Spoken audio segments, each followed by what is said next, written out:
சென்னையிலிருந்து பெங்களூருவுக்கு 15 நிமிடத்தில் சாத்தியமாக போகும் பயணம்.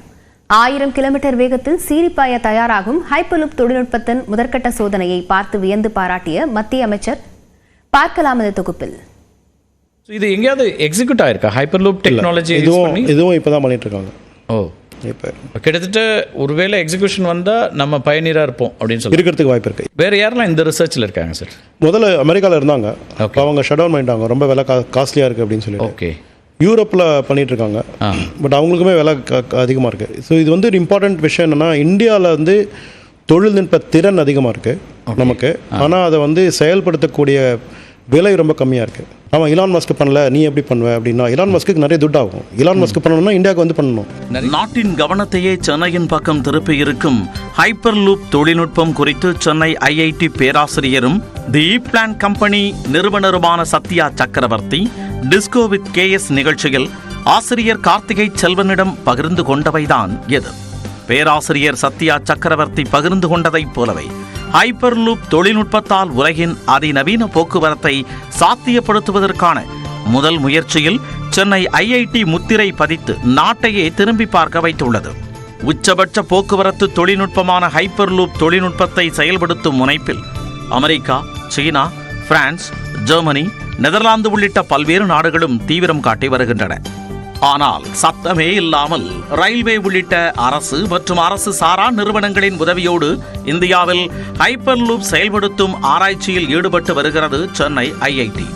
இதற்காக சென்னை தையூரில் உள்ள ஐஐடி வளாகத்தில் 410 மீட்டர் நீளத்திற்கு பிரத்யேக ஹைப்பர் லூப் குழாய் பொருத்தப்பட்ட நிலையில் மத்திய ரயில்வே அமைச்சர் அஸ்வினி வைஷ்ணவ் முன்னிலையில் வெற்றிட குழாயில் வெற்றிகரமாக கேப்சூலை இயக்கி பாராட்டை பெற்றிருக்கிறது சென்னை ஐஐடி குழு. இது குறித்து நியூஸ் 18 தமிழ்நாடு தொலைக்காட்சி செய்திகளுக்கு பேட்டி அளித்த மத்திய அமைச்சர் அஸ்வினி வைஷ்ணவ், பல்வேறு நாடுகளும் ஹைப்பர் லூப் தொழில்நுட்பத்தை செயல்படுத்தும் போட்டியில் இருந்தாலும் சென்னை ஐஐடி நிச்சயம் அதன் இலக்கை அடையும் என பெருமிதம் தெரிவித்தார். It's very good to be with the young energetic engineers. I thoroughly enjoy being with the young energy that the students have. And experiments have come out very well so far. அடுத்த 2 அல்லது 3 மாதங்களில் முழுமையாக அடிப்படை சோதனைகள் நிறைவடையும் என குறிப்பிட்டுள்ள சென்னை ஐஐடியின் இயக்குனர் காமகோடி, அடுத்த 7 அல்லது 8 ஆண்டுகளில் பயன்பாட்டிற்கு வருவதற்கான வாய்ப்புள்ளதாக கூறியுள்ளார். 5 வருடத்துக்குள் இது ஒரு நல்ல கார்கோக்கு நிச்சயமாக வந்துடும். அதுலேருந்து ஒரு 1 or 2 years, என்னோட அபிப்பிராயத்தில் 7 வருஷத்துக்குள் இது ஒரு ஹியூமன். அதிவேக போக்குவரத்தை சாத்தியப்படுத்தும் போது அதிக செலவினம் மற்றும் மாசு ஏற்படுவதை தவிர்க்கவே அழுத்தம் குறைக்கப்பட்ட வெற்றிட குழாயில் அதிவேகத்தில் செல்லும் ஹைப்பர் லூப் தொழில்நுட்பம் பயன்படுத்தப்படுவதாக பேராசிரியர்கள் மற்றும் மாணவர்கள் தெரிவித்துள்ளனர். ப்ராஜெக்ட் முடிய நிறைய நாள் ஆகும். கடைசியில போறப்போ 600க்கு மேல போகும். ஆனா அதுக்கு நிறைய நாள் ஆகும்.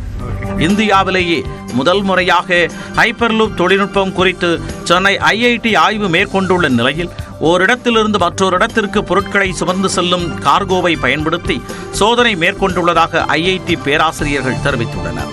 விண்வெளியில் கோலோச்சும் அமெரிக்கா போன்ற நாடுகள் கூட ஹைப்பர் லூப் தொழில்நுட்பத்தில் சாதிக்க முடியாத நிலையில் இந்தியாவில் குறைந்த செலவில் மேம்பட்ட அதிநவீன ஹைப்பர் லூப் தொழில்நுட்பத்தை செயல்படுத்தி சென்னை ஐஐடி புதிய வரலாறு படைக்கும் என்பதே அனைவரின் நம்பிக்கை.